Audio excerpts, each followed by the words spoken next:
दोस्तों, आप सुन रहे हैं कैप्टन विनोद का तीसरा भाग। कैप्टन विनोद देशभक्ति और एक्शन फिल्म है।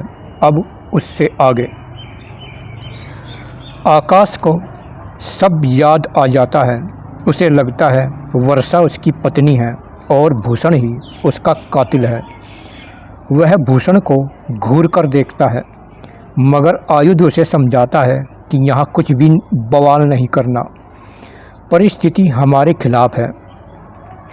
फिर आकाश गाना गाने को राजी हो जाता है और पियानो पर उस गाने की धुन निकालकर गाना गाता है।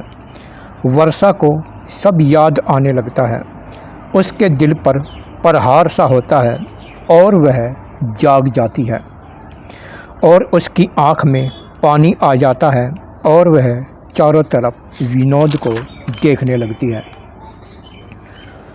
वह आकाश को देखती है मगर उसे पहचान नहीं पाती। आकाश की आंख में भी पानी आ जाता है। वर्षा को अब पूरा होश आ जाता है। वह विनोद को पुकारती है। सब लोग हैरान होते हैं, भूषण भी हैरान होता है। तभी आयुध राशि को इशारा करता है। राशि आकाश को वापस लेकर चलती है। फिर घर पर आकाश कहता है कि मैं ही कैप्टन विनोद था और वर्षा मेरी पत्नी है और भूषण देशद्रोही है। ये भारत की खास जानकारी दुश्मनों को देता था और देश को बर्बाद करने के लिए इसने एक तकनीक चुराकर दुश्मनों को दी थी। तो मैंने अपनी जान पर खेलकर उस तकनीक को छुपाया था। जब भूषण को मेरा पता चला तो उसने मुझ पर जानलेवा हमला कर मुझे मार डाला। मैंने ये सब वर्षा को मैसेज भेजा था ताकि उसका बाप बेनकाब हो सके, मगर आगे क्या हुआ मुझे कुछ पता नहीं। वर्षा ने वो मैसेज देखा था या नहीं, मगर मेरा दुश्मन भूषण अभी भी जिंदा है और मैं उसे मार डालूँगा। उसने वर्षा का क्या हाल बना दिया है। आकाश की बात सुनकर पूरा परिवार हैरान हो जाता है और आयुध बोलता है, वह तुम्हारा पहला जन्म था। वर्षा तुम्हारी पत्नी थी, मगर इस जन्म में तुम्हारी शादी राशि से होगी। जो तुमने बात बताई है, ये बातें आगे किसी को भी नहीं बताओगे, नहीं तो तुम्हारे साथ हम भी खतरे में पड़ जाएंगे। आकाश को सब समझाते हैं। फिर आकाश को नेवी की ट्रेनिंग पर भेज दिया जाता है। उधर वर्षा विनोद का फ़ोटो लेकर बहुत रोती है। भूषण उसे समझाता रहता है और पूछता है, क्या विनोद ने तुझे मरने से पहले कुछ बताया था या मैसेज भेजा था? वर्षा को 20 साल पहले की बात याद नहीं आती और वह मना कर देती है।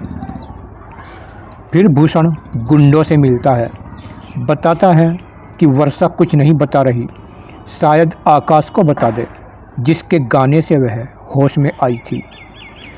वह आकाश के घर बात करता है, मगर पता लगता है कि आकाश तो ट्रेनिंग पर चला गया है। भूषण परेशान हो जाता है। भूषण को भी ड्यूटी पर जाना पड़ता है। एक रात भारी बारिश होती है। वर्षा घर में अकेली होती है। तभी गेट के सामने आकर एक कार रुकती है। वर्षा देखती है, कार से विनोद उतरता है। वह मूंछ और दाढ़ी में होता है। वह वर्षा को देखता है और बोलता है, मैं विनोद हूँ वर्षा, क्या मुझे नहीं पहचाना? वर्षा उसे विनोद जानकर उससे लिपट जाती है और दोनों खूब रोते हैं। फिर वह कमरे में वर्षा को बताता है कि मैं 20 साल गुंडों की कैद में रहा हूँ और बहुत मुश्किल छूट कर आया हूँ। मैं देशद्रोही नहीं हूँ, ये सब दुश्मनों की चाल थी मुझे बदनाम करने के लिए।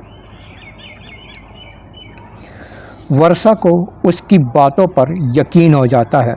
वह पापा को फ़ोन पर बताती है। भूषण कहता है, अच्छा हुआ, मैं बहुत जल्द विनोद से आकर मिलूँगा। उधर आयुध को भी विनोद के आने की खबर लगती है। वह सोचता है या तो आकाश झूठी कहानी बता रहा था या यह विनोद झूठा है। वह फ़ोन पर आकाश को बताता है। आकाश कहता है वह विनोद नकली है, वर्षा से राज जानने आया होगा, वर्षा को बचाना होगा। फिर वर्षा और विनोद कार में घूमते हैं। विनोद उस मैसेज के बारे में पूछता रहता है मगर वर्षा मना करती रहती है। फिर भूषण भी आ जाता है। फिर विनोद के आने की खुशी में पार्टी रखी जाती है और फिर आकाश भी ट्रेनिंग से वापस आ जाता है।